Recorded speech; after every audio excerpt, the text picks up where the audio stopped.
Someone knows this for sure and felt the need to let the rest of us know? All right. Okay. Here, the first thing that you've got to notice about Rob Bell is his modus operandi. How does he go about doing this? And it's through subversive question asking. Yeah. We can ask questions, but he's not asking questions rhetorically or to support his argument. He's asking questions to undermine something. Yeah. Does David Wheaton really beat his dog? Does David Wheaton hate little children? I'm just asking. Well, I've got something up my sleeve when I start asking questions like that. And there's insinuation laced throughout his questions. So the method of the emergent is to ask and ask without ever coming to a conclusion. Right. The second thing that we hear is, just this, by the way, is nothing new with Rob Bell. People are saying, oh, we had no idea that this is what was going on with Love Wins. They should have been watching his Pneuma videos. Right. They should have been reading Velvet Elvis, which was about repainting the Christian faith. That's, it's sort of like people are surprised that Barack Obama is trying to move to the left. Well, didn't he say that he wanted to remake? What did we expect exactly? And so when Rob Bell said, I'm repainting the Christian faith, what did we think that he was doing with it?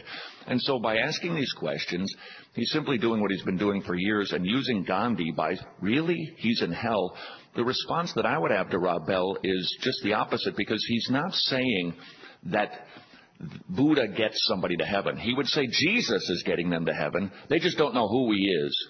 And at the end, in the afterlife, they'll meet him, and of course they'll desire to go to heaven because it's the second chance program. Right. So he would say, and this is where it gets tricky, they all go to heaven through Jesus. They just don't know him on this life, which is just contrary to Scripture. And I would ask him the question, Adolf Hitler is in heaven? Really?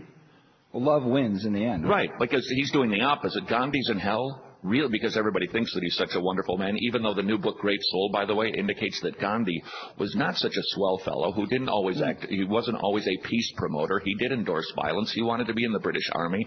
He had a very strange fetish with, enemas and teenage girls giving him massages in the nude, sleeping with them so that he could strengthen himself in his war against sexual desires. But we all think that through these hagiographies that Gandhi was just this sinless, amazing man. Well, and so of course he would go to heaven, says Rob Bell. Oh, everybody goes, says Rob Bell. Really? Adolf Hitler? What about justice? Love has an element of justice, but not in Rob Bell's version of the Bible. Yeah, that's very good. Todd Friel again with us today here in the Christian Worldview as we broadcast live from the Psalm 119 conference here in Minnesota.